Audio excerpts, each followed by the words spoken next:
What's going on, everybody? Eagles OTAs start on Monday, and I'm here to explain to you why the Brandon Graham situation is right now the biggest question mark facing this team.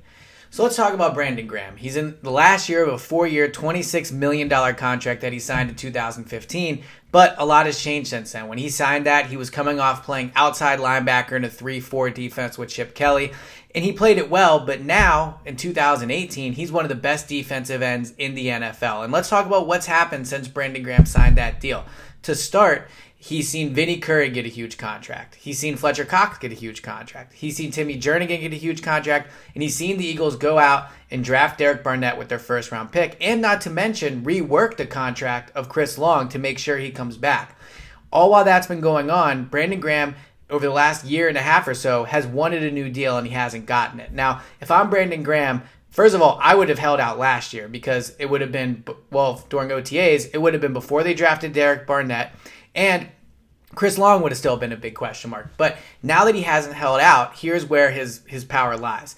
He's one of the most popular players in the locker room. He was voted a team captain. He is the best defensive end on this roster still. He made the game-saving play in the Super Bowl to clinch the Eagles' first Super Bowl, and he's a fan favorite. So Graham has a lot on his side if it were to come to a holdout, and he has a reason for it too. I mean, he's roughly, if you include outside linebackers that are pass rushers, he is the 20th or so highest paid linebacker or highest paid pass rusher in the NFL next season in terms of his base salary. He's only $7 million next year, which is the highest it's been, but he should be making more money. He's one of the best defensive ends at a premium position. And it's not just that he's a great pass rusher. And no, the sack numbers haven't always been there, but he's a phenomenal pass rusher in the way that he gets after the quarterback and he creates disruption whenever he's chasing the quarterback. So he was great last year creating pressures. He created sacks. He created strip fumbles. He did an excellent job creating disruption on the Eagles' defensive line, the defensive line that helped them win the Super Bowl. So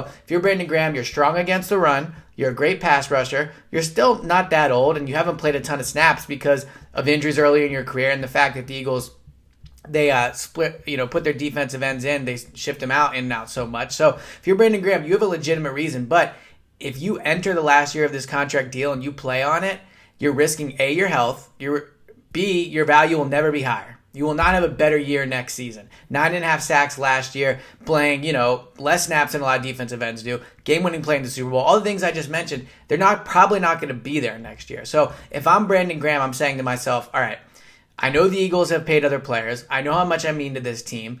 This is my time to get that money. He went to camp last year. It didn't result in anything. If he comes this year, the chances of him getting the deal, in my opinion, are slim. Because you listen to Howie Roseman talk about the deal, and he says, look, we want to pay Brandon Graham. He's a great player, but we can only pay so many guys. And the Eagles cap situation for 2019, and yes, it's looking ahead, they're $700,000 in cap space. Now, there is some space they'll clear up. Like, Michael Kendricks probably won't be back in 2019 if he's even here in 2018. Jason Peters, guys like that. But the cap situation's tight. So he's not going to have any luck, in my opinion, next year after this offseason getting a deal from the Eagles. So if I'm Brandon Graham, I'm thinking to myself, maybe I come to the mandatory ones. Maybe I come to start in training camp. But on Monday, I voiced my displeasure with the fact that I've seen the Eagles pay everybody on the defensive line other than me when I've been a loyal teammate, a great teammate, and a guy that deserves a new deal. So heading into these voluntary OTAs that start on Monday, I think one of the biggest questions is,